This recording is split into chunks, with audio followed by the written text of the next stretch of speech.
आता बातमी नंदुरबारमधून आहे। जिल्ह्यातल्या नवापूर परिसरात बर्ड फ्लूचा शिरकाव झाला, त्यामुळे खळबळ उडाली आहे। नवापूरमधल्या 3 पोल्ट्री फार्ममधून घेण्यात आलेले नमुने इंदूर इथल्या प्रयोगशाळेत तपासणीसाठी पाठवण्यात आले होते। हे सगळे नमुने पॉझिटिव्ह आल्यानं तातडीने प्रतिबंधात्मक उपाययोजना करण्यात आल्या आहेत। प्रशासनाने बाधित पोल्ट्री फार्मच्या 1 किलोमीटर परिसरातल्या सर्व कोंबड्यांना नष्ट करण्याचा निर्णय घेतलाय। या क्षेत्रातील 6 पोल्ट्री फार्ममधील सुमारे 1,40,000 कोंबड्या नष्ट केल्या जाणार आहेत। मात्र 24 तास उलटूनही अद्याप या कोंबड्या नष्ट करण्यात आलेल्या नाहीयेत।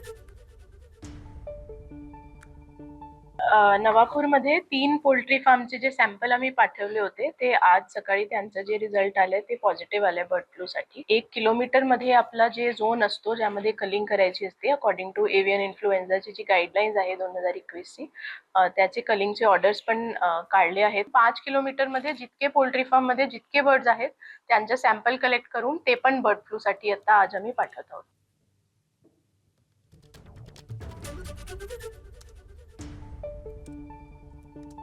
महाराष्ट्र गुजरात सीमावर्ती भागातील महाराष्ट्रातला सर्वात मोठा पोल्ट्री हब म्हणून नवापूरच्या पोल्ट्री उद्योगाची ओळख आहे।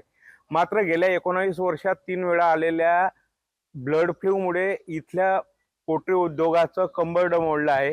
काल भोपाळ येथल्या प्रयोगशाळेतला अहवाल आल्यानंतर H5N1 या ब्लड फ्लूचा विषाणूचा प्रादुर्भाव आढळून आल्यानंतर 1 किलोमीटरचा कंटेनमेंट झोन जाहीर करण्यात आला होता। आणि जेव्हा ब्लड फ्लू नवापूरमध्ये आला तेव्हा प्रशासन अत्यंत सतर्क होतं।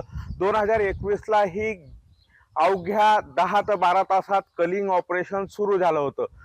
2021 ला जवळपास 6,74,000 कोंबड्या आणि 25 लाख अंडी नष्ट करण्यात आली होती। मात्र 2026 ला अहवाल येऊन 24 तासापेक्षा अधिक काळ उलटला असला तरी प्रशासनातले अधिकारी या ठिकाणी फिरकले नसल्याचं चित्र आहे।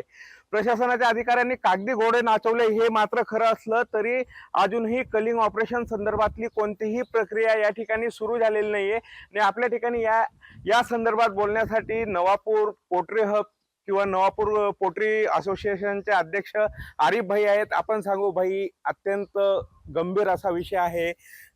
H1H5चा अहवाल पॉझिटिव्ह आल्यानंतर ही प्रशासनाने सकाळपासून कलिंग सुरू केली पाहिजे होती, पंचनामे झाले पाहिजे होते। काय परिस्थिती आहे, काय सांगणार? नाही, आज कसं आहे, महाराष्ट्र डे आहे। सकाळी 9-9:30 पर्यंत ते सर्व येऊन गेले। आमचे आमदार साहेब आले, तहसीलदार साहेब आले, PI साहेब आले, पशुसंवर्धन डिपार्टमेंटचे लोक पण होते। आणि त्यानंतर म्हणे ते असं सांगून गेले की आता आमचे सर्व स्टाफ येत आहे, नंतर पंचनामा वगैरे करून तुमच्या कलिंग ऑपरेशन आम्ही स्टार्ट करू।